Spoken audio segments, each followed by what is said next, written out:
സ്വർണം, പ്ലാറ്റിനം, വജ്രം എന്നിവയേക്കാൾ പല മടങ്ങ് വിലയുള്ള നിരവധി ലോഹങ്ങൾ ഇന്ന് ലോകത്തുണ്ട്.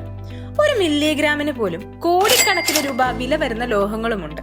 ലോകത്തെ ഏറ്റവും വില കൂടിയ ലോഹം ഏതെന്ന് ചോദിച്ചാൽ നമ്മളിൽ പലരും കണ്ണും പൂട്ടി ഉത്തരം പറയുക സ്വർണമെന്നോ വജ്രമെന്നോ ആയിരിക്കും. എന്നാൽ നിങ്ങളുടെ ഉത്തരം തെറ്റാണ്. ഇത്തരത്തിലൊന്നാണ് റോഡിയം. തുരുമ്പെടുക്കുന്നില്ല എന്നതാണ് റോഡിയത്തിന്റെ ഏറ്റവും വലിയ പ്രത്യേകത. ഈ ലോഹത്തിന്റെ മൂല്യം സ്വർണത്തേക്കാൾ 1.5 മടങ്ങ് കൂടുതലാണെന്നും പറയപ്പെടുന്നുണ്ട്. അതേസമയം സ്വർണത്തിന്റെ ലഭ്യതയുമായി താരതമ്യപ്പെടുത്തുമ്പോൾ റോഡിയം വളരെ റെയറായി മാത്രമാണ് കാണപ്പെടുന്നതെന്നും മറ്റൊരു പ്രത്യേകത കൂടിയാണ്. സമീപ വർഷങ്ങളിൽ റോഡിയത്തിന്റെ വില കുതിച്ചുയർന്നുകൊണ്ടിരിക്കുകയാണ്. അത് നമ്മുടെ സ്വർണത്തെ പോലെയൊന്നും അല്ല കേട്ടോ. 2024 ഗ്രാമിന് ഏകദേശം 12,416 രൂപയായിരുന്നു റോഡിയത്തിന്റെ വില.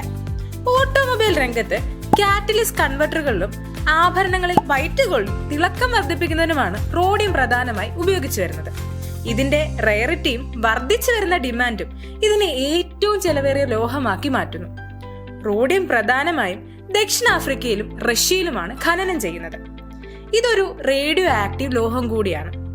യുറേനിയം അയിരിനേക്കാൾ വളരെ ചെറിയ അളവിൽ സ്വാഭാവികമായാണ് ഇതിൽ കാണപ്പെടുന്നത്. റേഡിയം വേർതിരിച്ചെടുക്കുന്നതിനും ശുദ്ധീകരിക്കുന്നതിനും വളരെ സങ്കീർണവും അപകടകരമായ ഒരു പ്രക്രിയയാണ്. അത് നമുക്കെല്ലാവർക്കും അറിയാമല്ലോ. സ്വർണം പോലെ വളരെ സുലഭമായും എളുപ്പത്തിലും റേഡിയം വാങ്ങാനാവുന്നില്ല. ലുമിനസ് പെയിന്റുകൾ, എയർക്രാഫ്റ്റ്, സ്പാർക്ക് പ്ലഗുകൾ, ക്ലോക്ക് ഡയലുകൾ, ന്യൂക്ലിയർ പാനലുകൾ, സിനിമ പ്രൊജക്ടറുകൾ, സെർച്ച് ലൈറ്റുകൾ എന്നിവയിൽ റോഡിയം ഉപയോഗിച്ചു വരുന്നുണ്ട്. ഗാമ കിരണങ്ങൾ പുറപ്പെടുവിപ്പിക്കുന്ന ഒരു ലോഹം കൂടിയാണ് കേട്ടോ റോഡിയം എന്ന് പറയുന്നത്. ഇതുകൊണ്ട് തന്നെ 19ാം നൂറ്റാണ്ടിൽ ഇത് വൈദ്യശാസ്ത്ര മേഖലയിൽ വളരെയധികം ഉപയോഗിച്ചിരുന്നു. അതായത് നമ്മുടെ ഈ ക്യാൻസർ പോലുള്ള മാരകമായ രോഗങ്ങളില്ലേ, അതിന്റെ ചികിത്സയിൽ റോഡിയം നിർണായക പങ്കുവഹിച്ചിരുന്നു എന്നാണ് കേട്ടോ പറയപ്പെടുന്നത്. അതേസമയം ഇന്ന് വളരെ കുറച്ച് മാത്രം ഉൽപ്പാദിപ്പിക്കപ്പെടുന്ന ഒരു ലോഹം കൂടിയാണ് റോഡിയം. ഇതിന്റെ ഉപയോഗങ്ങൾ പരിമിതമാണ് എന്നത് തന്നെയാണ് അതിന്റെ കാരണം. മാത്രമല്ല റോഡിയത്തിന്റെ റേഡിയോ ആക്റ്റീവ് ഗുണങ്ങൾ നമ്മുടെ ശരീരത്തിന് അപകടകരം കൂടിയാണ്. അതിനാൽ തന്നെ പെയിന്റുകൾ, നമ്മുടെ വസ്ത്രങ്ങൾ, മരുന്നുകൾ എന്നിവയിൽ ഇപ്പോൾ റോഡിയം ഉപയോഗിക്കാറില്ല. എന്തായാലും ഇതൊരു നല്ല അറിവല്ലേ.